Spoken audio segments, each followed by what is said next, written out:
Good morning, friends. Happy Sunday. We are so glad that you're here, and we hope that you are enjoying a good cup of coffee and lots of your kids' Halloween candy from last night. Yeah.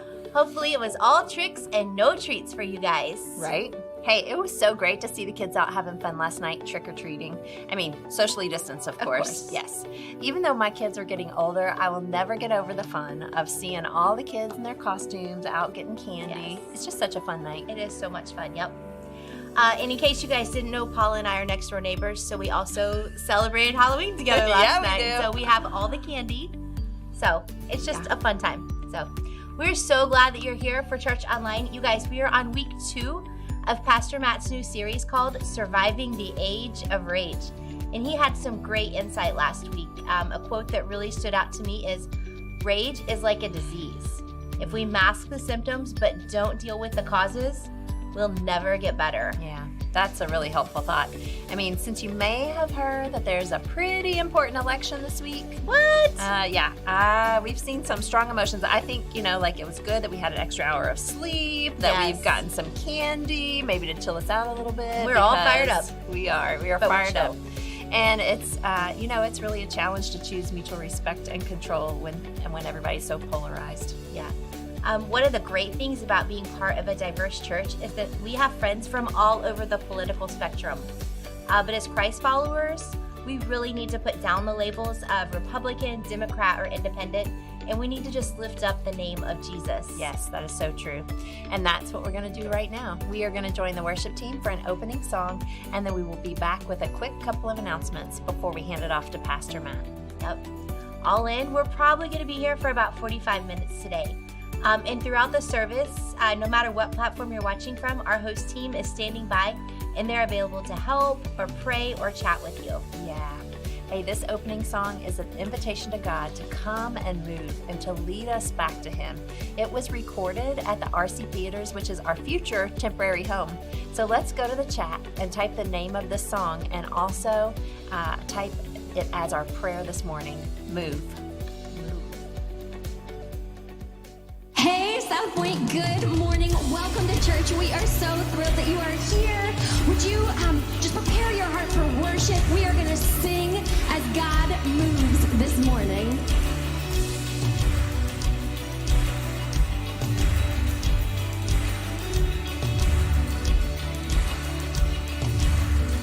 When you move, darkness runs for cover. When you move, no one's turned away.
Father God, we thank you that you are moving in our midst. You are moving in our country and in our world. You are moving in our hearts. You are the King of every tongue and nation, God. We love you. We honor you. We praise you. Would you open our eyes and ears to hear your word through the pastor this morning? God, we love you. It's in your son's name we pray. Amen. That song is so good. I love the call from the book of Amos that says, let justice flow down like a river. God is faithful to move and work through his people, and that's what we are asking him to do today, to move and work through us. It's such a good song. And hey, we wanted to let you know that our middle school students will be meeting this afternoon for their final in-person small group. Guys and girls will both be meeting from 3 to 4 p.m. at Dorsey Park. And it's cold out, so we're going to bring some hot chocolate for them. Yes, I hope marshmallows too. Can't have hot chocolate without marshmallows. We might have hot chocolate without marshmallows. I'm not sure. Oh, sorry. Okay. Okay, before we jump in, we want to make sure that you know that baptism is coming up on November 15th. And at South Point, baptism is a big deal because it's a huge step of obedience and faith. It's really the outward symbol and celebration of your inward decision to follow Jesus. So if you or someone in your family is interested in taking the spiritual step, just head to southpointforyou.com/baptism to sign up, and we will reach out to you with the details. And parents, have you ever wondered, how do I know if my child or student is ready for baptism? Or maybe you've wondered how to even start the conversation about baptism? Or maybe you've even questioned, what does it mean to be baptized? If you've had any of those questions or any others, we would like to invite you to a roundtable discussion that our family ministry team is hosting. You can join us right here at 7 o'clock tomorrow night, November 2nd. This will be a live event where you can interact via the chat and ask any questions that you have. Yep, and for adults, Pastor Matt is going to lead an online baptism class on November 5th. So when you sign up for that, we'll send you all the details that you need to attend that meeting. So this is a very important next step. Very important step. Yes. Take note. Very important. If you are even considering baptism, whether you're an adult, a child, or a student, your next step is to sign up at southpointforyou.com/baptism, and we'll reach out and make sure you get to where you need to go. So, hey, it's time to jump on into the message. And if you're like me and maybe sometimes you lose your cool, then let's lean in today. So let's go to the chat and say, help me, Jesus, if you need some help surviving the age of rage. Help me, Jesus. Welcome to South Point Church Online. We want to welcome you wherever you're watching at from today. And if this is your first time joining us, we're fired up that you're here today. My name's Matt, and I'm part of the team.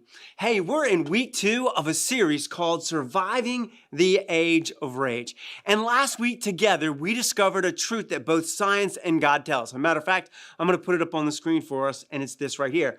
Rage is contagious. Rage hurts relationships, and it's physically damaged. Matter of fact, last week together we discovered rage never helps and it always harms. And if this is true, it led us to ask a question last week that we all need an answer to. And here's the question that we asked, and we're going to put it up on the screen.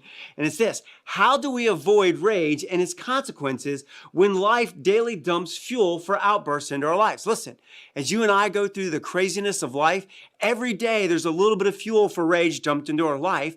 And how do we deal with that? Now, here's the good news. Today's message is going to stand on its own. And if you happen to miss last week and you'd like to catch up, you can go to our YouTube channel or to our website and you can watch on demand. Hey, I want to dive in today by sharing a statement that I think I've said in the last month more than I have maybe in my whole life. And you might be wondering, Matt, what statement have you said in the last month and you maybe have said more than your whole life? I'm going to put it up on the screen and I want to prepare you. Might not be thinking of something that you thought I would say, but here it is. I feel thin on the inside. And as I was going to share this with you, it began to make me think, in this season where science tells us most of us are dealing with low-grade anger, I wonder, has anyone else said, I feel thin on the inside? Or maybe you've said some other things. Maybe you told your kids this statement we're going to put up on the screen, and it's this right here: I'm at the end of my rope. Maybe you said this to your spouse. The next one is this: nothing left in the tank. Hey, babe, sorry, but there's nothing left in the tank.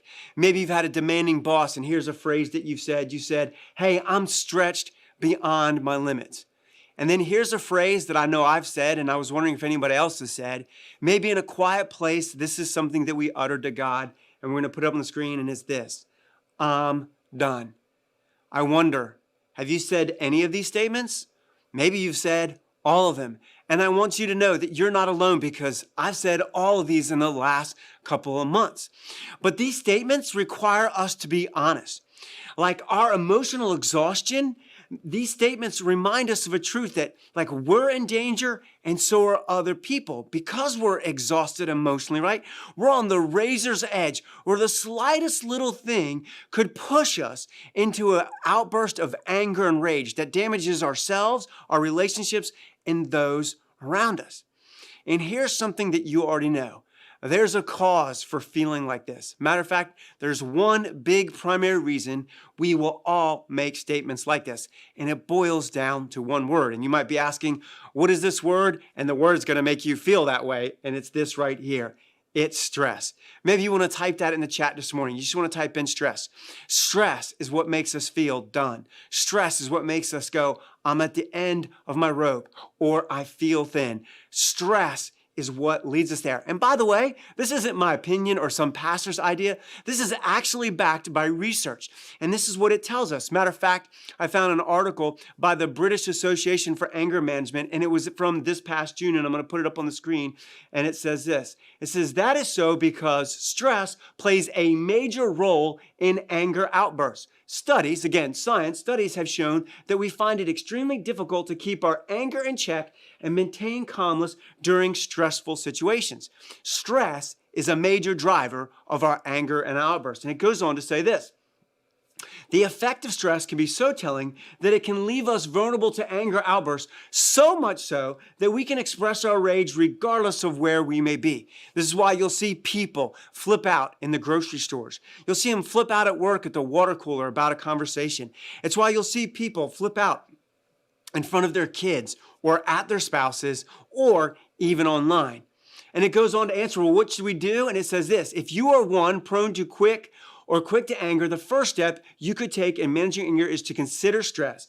And the reason is that stress can, and there's that word we've been talking about, fuel anger or resentment. Stress is what fuels our anger and our rage.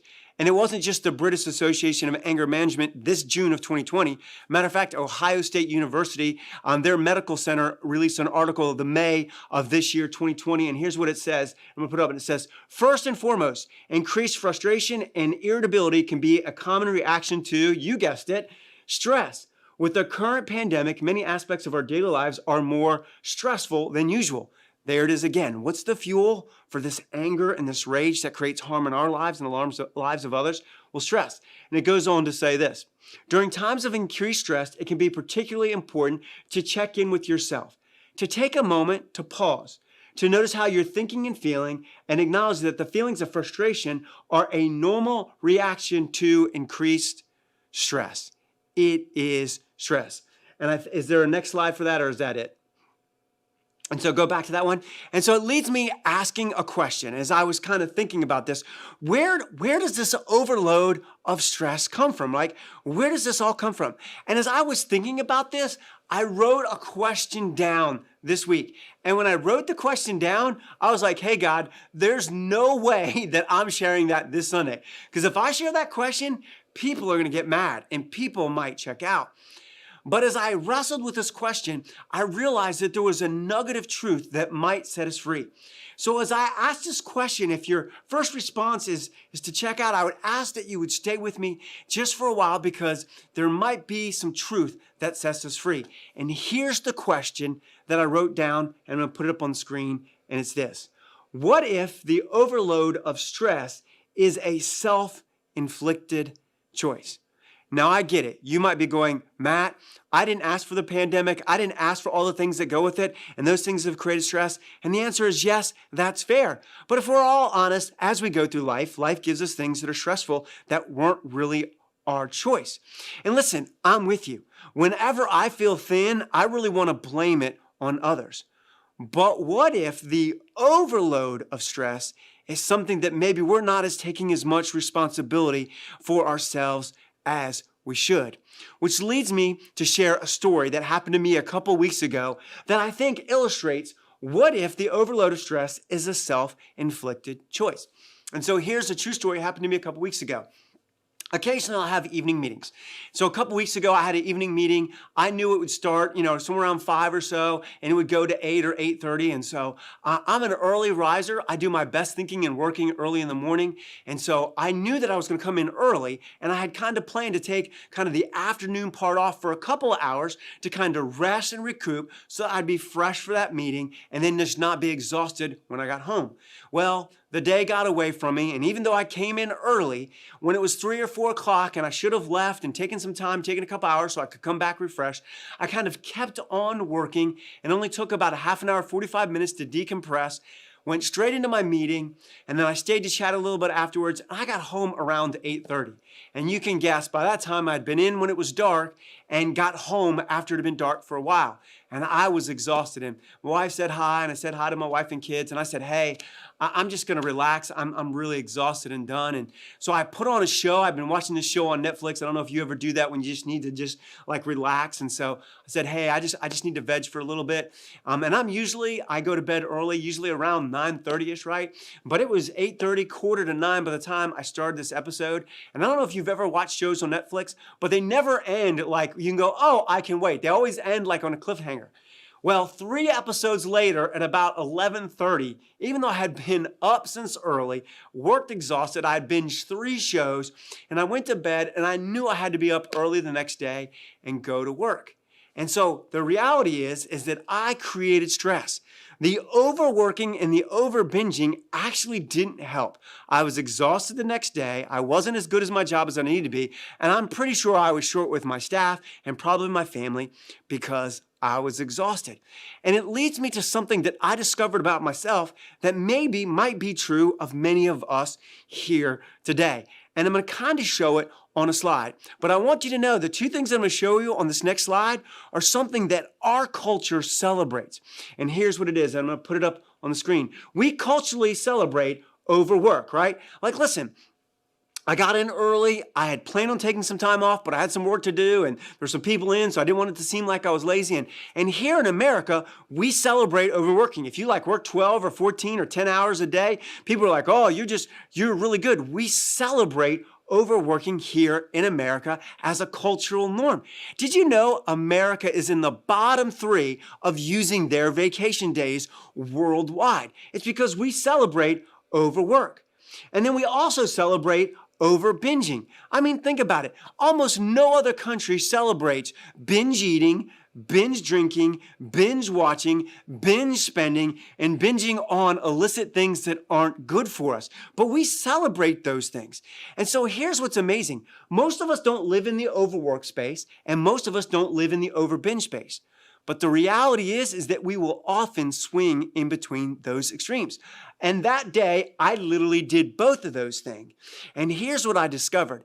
I overworked for the first half of the day and then over-binged in the evening. And why do we do those things? Well, overworking looks good, and over-binging, well, it feels good. But if you're here and you're an adult, you know just because something looks good and just because something feels good doesn't mean it's good for us. And here's what I want to say. The stress that I experienced the next day was past Matt set up present Matt to fail by my choices that I made. And it led me to this truth that I've been wrestling for a while. And maybe this is just a truth for me, but maybe this might be a truth for some of you here today. And I'm going to put it up on the screen, and it's this right here. The self-inflicted stress of not practicing self-care is present me setting up future me to fail. Like the act of not self-caring by taking some time off, and then binge watching was present me setting up the next day for me not to do so well. And it leads me asking, is it possible that the self-inflicted stress is us not practicing self-care, where we're taking our current self and setting our future self up not to win? And I know that's not like that's not something we all want to hear, but is that possible? Maybe we're overloaded with stress because we don't practice self-care. Now, whenever I mention the word self-care, I want to say two things because there's some ideas about self-care. The first one is self-care is all about like just kind of like, resting and relaxation. And that's not really true. Matter of fact, I'm going to go back to the next slide. We're going to put up on here is, we culturally celebrate overworking and overbinging, right? And self-care is recovery. We should get some sleep. We should take our vacations. We should have fun with our kids. We should go on date nights with our spouse. Like, we need some recovery for all the stress and all the work that we do, raising our kids and putting food on the table and doing all the chores. Like, we just need to have some rest and some recovery, right? So most people go, oh, self-care is recovery. But there's actually a flip side to recovery that is part of the same coin, and that is restraint, which is, listen, we don't need to over binge on our shows and stay up too late. We don't need to over binge on food. We don't need to over binge on alcohol. Like, there's certain things that we know that like, hey, it's okay to have a little extra, but when we continue to over binge, self-care is to go, no, I know if I do and have too much of that, it's actually, while it feels good, it's going to be bad for me. Self-care is both recovery and restraint against the things that look good of overwork and the over binging of feels good. And I understand that we have a lot of people here in different spaces when it comes to where you're at with saying yes to Jesus. And you might be going, what does self-care have to do with like following Jesus? And here's what I want to say. I've read the Bible front to back a whole bunch of times, and I'm not bragging, but here's something that I would say. God from the beginning has says the best thing that we can do for ourselves is make decisions to care for ourselves, to make decisions that lead to life and goodness. And God consistently calls humanity to stop making decisions that lead to death and destructions. I think God has been about self-care way before modern psychology came up with this phrase that we should care for ourselves. That's something that God has been asking for a really long time, right? And so it leads us into this question. In this crazy world, right? It's a crazy world. It's a hectic world. And we've got kids and jobs and all the things they need to do. How do we practically do self-care? Like, what does that actually look like in everyday life? And this is why I say every week, this is why I'm a passionate follower of Jesus. It's what I love about God, Jesus, and the Bible. Jesus addresses real issues in real ways with real practical help for everyday people. Jesus doesn't just give us these pie in the sky ideas that don't help us in everyday life. Matter of fact, Jesus addresses this very issue. If you've ever made the statement, I'm thin, I'm overwhelmed, I'm at the end of my rope, I have nothing left in the tank, and I'm done. Because humanity has been saying that since the beginning. And so we're going to look at an eyewitness account where Jesus actually addresses this. So we're going to see it. An eyewitness account of the Gospel of Matthew, we're going to put up on the screen. It says this. Then Jesus said, come to me, all of you who are weary and carry heavy burdens, and I will give you rest. Now, I want to stop here, and I just want to brag on Jesus. And I want to make two really important points. First, and I need you to stop. If you've got kids, or you're talking to your spouse, or you're looking at the chat, I need you to stop for a second. Do you notice that Jesus doesn't give people shame or blame if they are burdened and weary? And here's why Jesus never will give you shame or blame when you are weary and burdened. Because we all live in a broken world, and being weary and burdened is what happens. And what I love about this is he says, you can come to me. And he says, come to me, all of you. This isn't like, hey, if you've got it all together, hey, if you've never made a mistake, hey, only come to me if the burdens are because someone else put it on you. No, even if you made the mess yourself, even if you don't know that he's really there, his invitation isn't about shame or blame, and it's to all. I mean, that's how much Jesus is for you, for me, and for we. And then he says this, take my yoke upon you. And then he goes on and says this, let me teach you, because I am humble and gentle of heart, and you will find rest for your souls. I wonder how many of us in this season, in the age of rage, need to find rest for our souls. And what I love about what Jesus says is he says, listen, let me teach you because I am humble and gentle. I mean, Jesus is the one, as they nailed him to the cross, said, Father, forgive them. Where it says he's gentle, Jesus says, no one put me on the cross. I went there because I am for you. I love how Jesus doesn't give us shame or blame, that he comes to us full of love. And he's able to do what the world cannot, and that is to give us rest for our souls. For my yoke is easy to bear, and the burden I give you is light. Jesus offers you, Jesus offers me, Jesus offers all of us, regardless of where you're at, whether you have no faith, different faith, or you said yes to Jesus, an opportunity to come and learn from him and experience rest in our souls. Well, what does that look like? And so if I was going to take Jesus' word and kind of put it in a sentence, here's what I would say, and it's this. Surrendering to Jesus is a self-care that protects us from self-inflicted stress. See, what I love about Jesus is he says we have to get rid of our yoke and we have to take his. That word is surrender. That means we need to let go of the American model of overworking and over-binging. You know, I was talking to a couple of friends earlier this week, and I was talking about how much of the stress in my life is driven by my insecurity and my hurt, that I want approval and I want to feel successful. And that's not what Jesus calls us to. Jesus says, I love you, I'm enough. And we can let go that model of overworking and over-binging. And then we need to learn. We need to learn and practice what self-care looks like that protects us. You know what's amazing is that when God took a whole nation and he created a culture for them, do you know that he gave them 3 mandatory weeks of vacation? You can look it up in the Old Testament. Jesus commands us to get rest. Matter of fact, Jesus in the middle of the storm was so exhausted, he was sleeping on the cushion. You know what? Jesus and God ask us to take care of ourselves, but we have to let go and to surrender to him. And so today, I could spend 4 weeks on each of the next 3 subjects.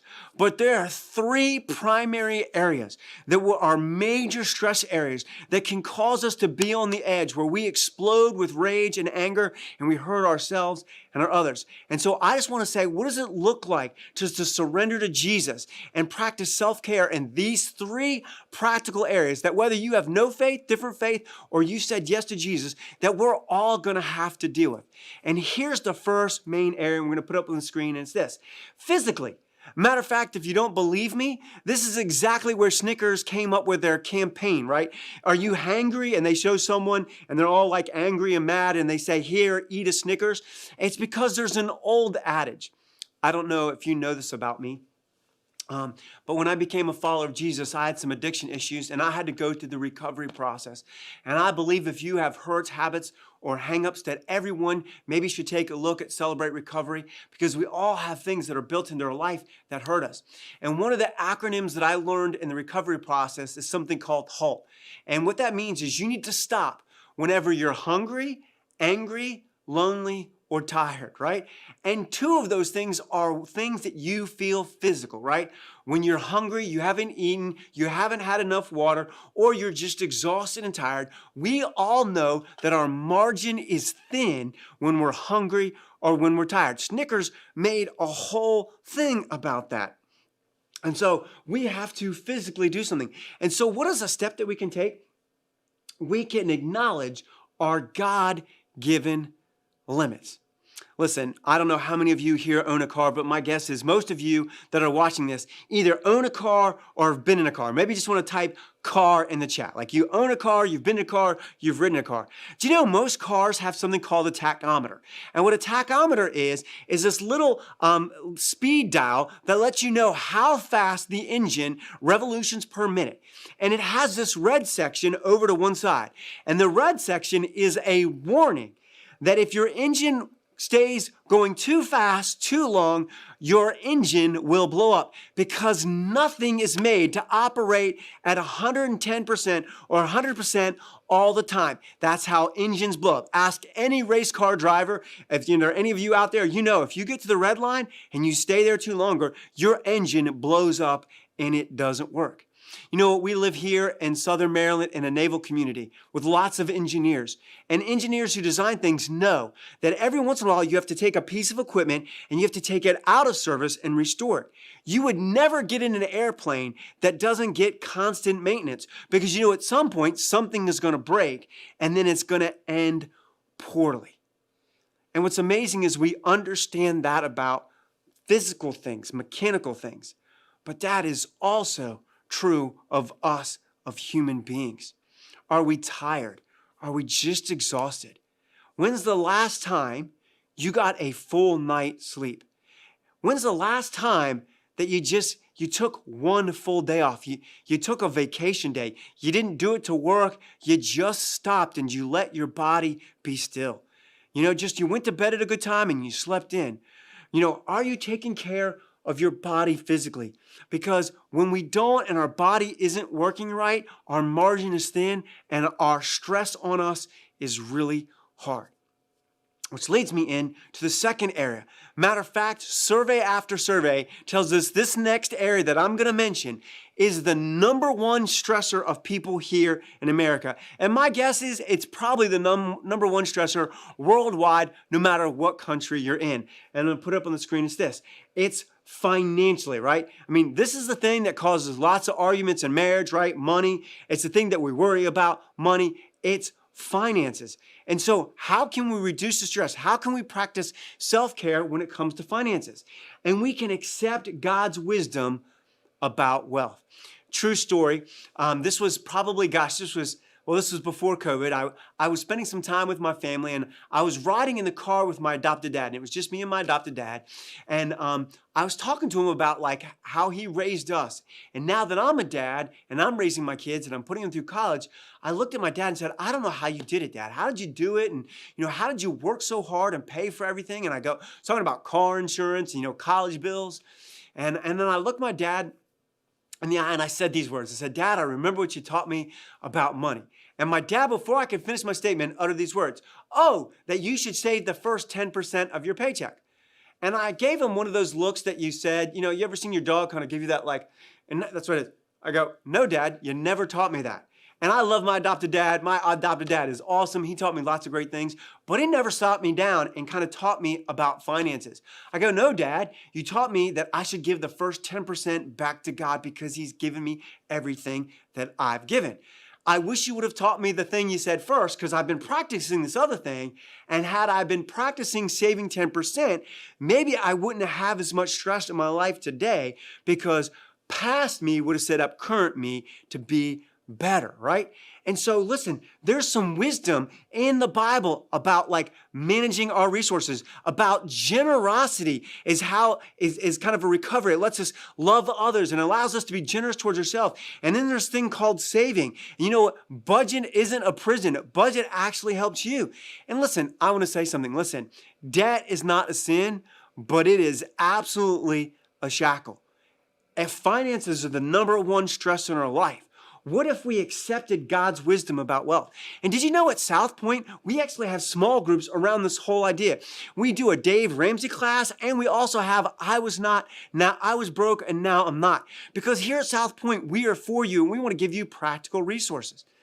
So if we want to have less stress in our lives and create less self-infliction, the first thing we need to do is go, is present me setting up future me to win physically? Am I acknowledging my God-given limits? The second thing we need to do is go financially. Is present me setting up future me to win? Have I accepted God's wisdom about wealth? Am I using good things and accepting those and doing those so I'm not stressed about debt and bills and all those other things? And those are two big stressors. And then here's the third big stressor that I've experienced, and we're going to put it up here on the screen, and it's this. It's relationally. Listen, if you're here and you're married, you know exactly what I'm talking about. When you're not winning in your marriage, you don't feel like you're winning at life.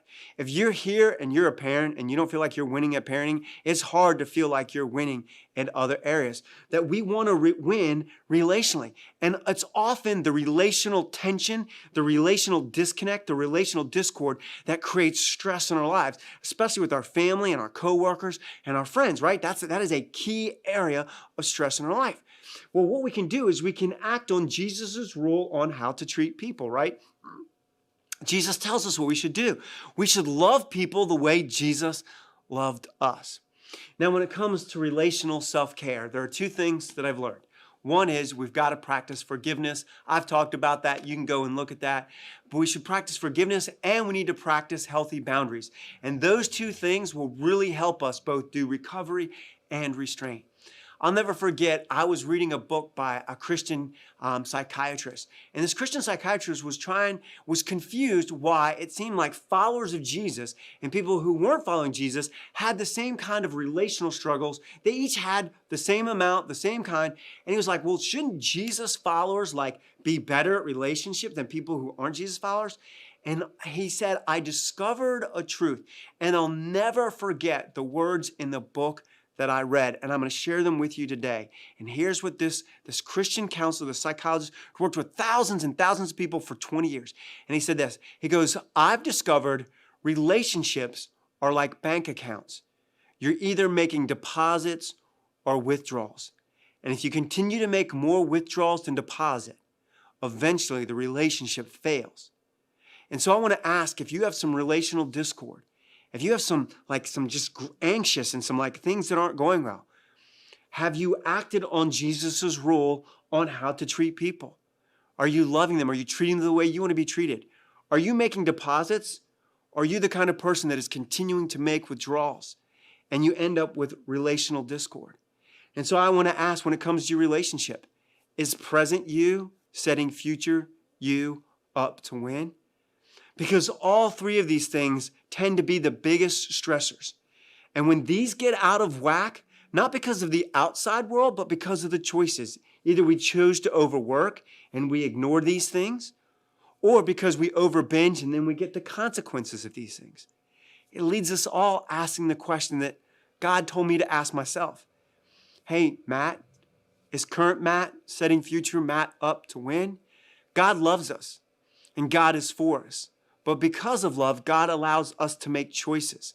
And our choices might be creating self-inflicted stress that we don't need. And if I was going to sum up this whole thing, if I was going to go, hey, listen, I need you to stop and just draw in. If I wanted you to hear this one thing, I would sum it up this way and put it up on the screen as this. Jesus-led self-care lets present you set up future you to win at life. And here's what I know. If you're here today and you're kind of curious, but you're not really sure about this Jesus thing, maybe your family really wasn't into the God or Jesus, you had some different faith background. Maybe you grew up in church and you said yes to Jesus. Regardless of where you're at, the reality is that we hope that present us sets future us up to win. And Jesus tells us that if we let him lead us in self-care, if we let go of the model of overwork and over-binge, and we surrender and we learn from him how to do recovery and how to have restraint. If we can do that in the moment, we set our future selves up to have less stress and less pain and less problems so that we're not full of low-grade anger and rage, and we create harm in our lives and the lives of those we love. So here's what I want to do. Listen, I don't know where you're at in your journey, but I want to give you a challenge. Here's my challenge. No matter where you're at, I want you to pick one of those areas. Maybe it's physically. Maybe it's financially. Maybe it's relationally. Here's what I'd like you to do. Maybe for the next 30 days, ask what would Jesus-led self-care in one of those areas. Just don't pick all three because we can't do it all at the same time, right?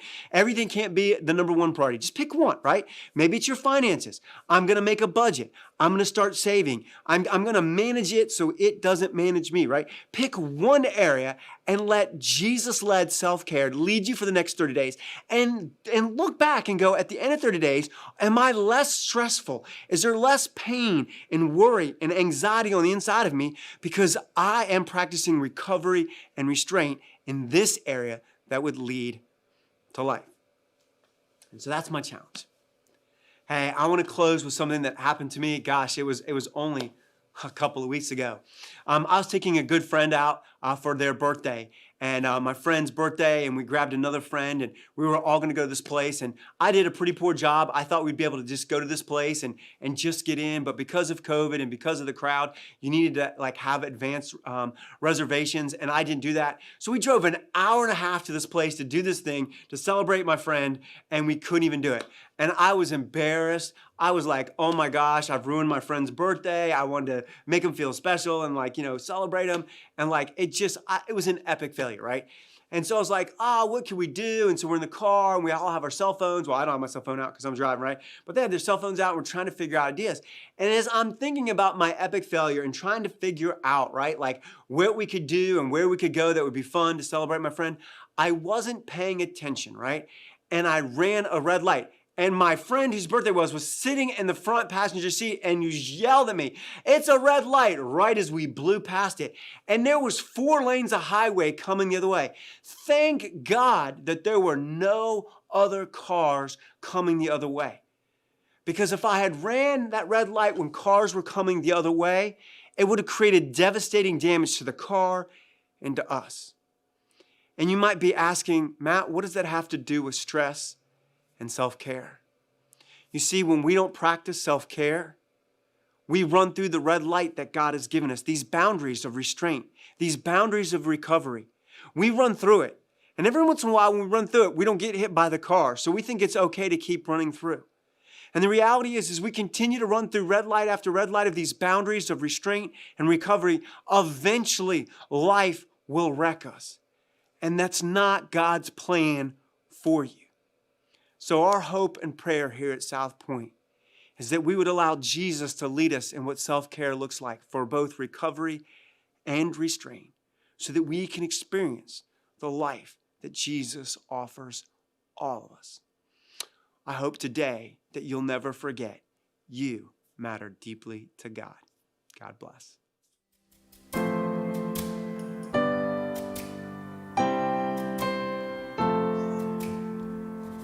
You unravel me with a melody.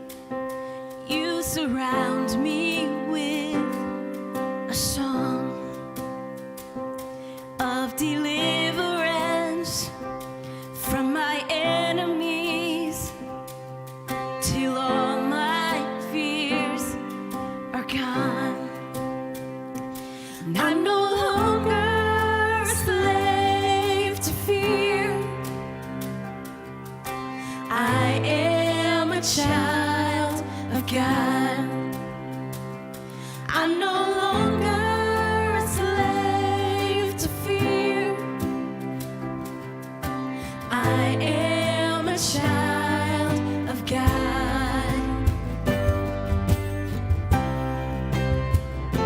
From my mother's womb, you have chosen me. Love has called my name. I've been born again into your family. Your blood flows through my veins. I'm no longer a slave to fear. I am a child of God. I'm no longer a slave to fear. I am a child of God. I'm no longer a slave to fear. I am a child of God. I'm no longer a slave to fear.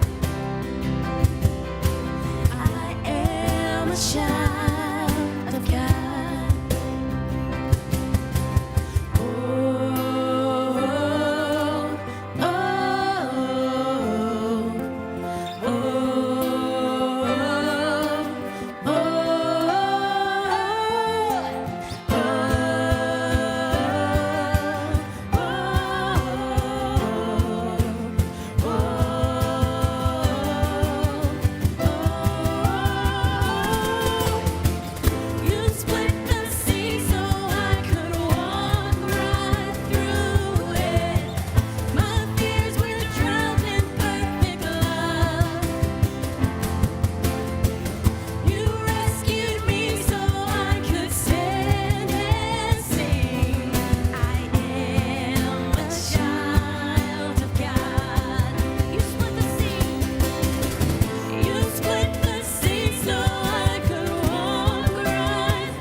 You unravel me with a melody. You surround me with a song of deliverance from my enemies till all my fears are gone.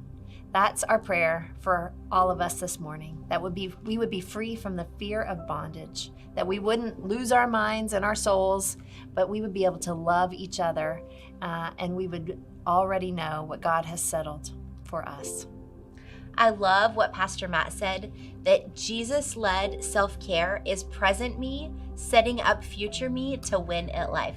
That is such an incredible nugget of wisdom right there. It really is. It's something I needed to hear. Hey, in this season, we must be much more intentional about self-care, and it feels so much more difficult to do. Like, I'd rather binge candy or ice cream. Netflix. We don't have any problems binging candy at all today. So, hey, as we wrap up for the day, we just wanted to say thanks for your ongoing financial support of the mission of South Point. Yes. God has been so faithful, and you guys have been so generous. The mission has never had to slow down here.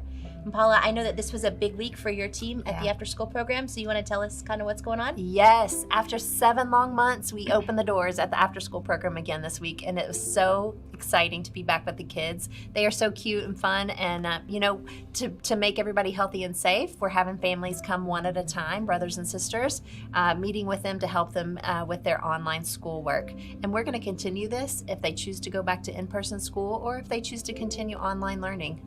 So it's so exciting to be with them, and I just want to say thanks to everyone who has given their time, their talents with the kids, any blessing, financial blessing that you've given, any food that you've dropped off. All of this has gone to support our families at the after school program and more. So thank you so much for doing that.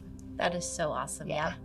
So that's all the time that we have for today. So we're going to wrap it up here. But the host team will be around for a few more minutes. If there's anything we can do to serve and support you, we'd love to pray with you or answer any questions that you might have about baptism. If you're on the Church Online platform, if you just type question into the chat, one of our hosts can open up a private chat with you, and you can have an opportunity to ask any questions that come up or that you think of. That's so they'll be around for a few more minutes after the service ends. Yeah. And don't forget, we're on social media throughout the week, so we'd love to keep the conversation going on Facebook or Instagram and YouTube, and we'll see you right back here next Sunday at 9 and 11. Happy Sunday, and remember, you matter deeply to God.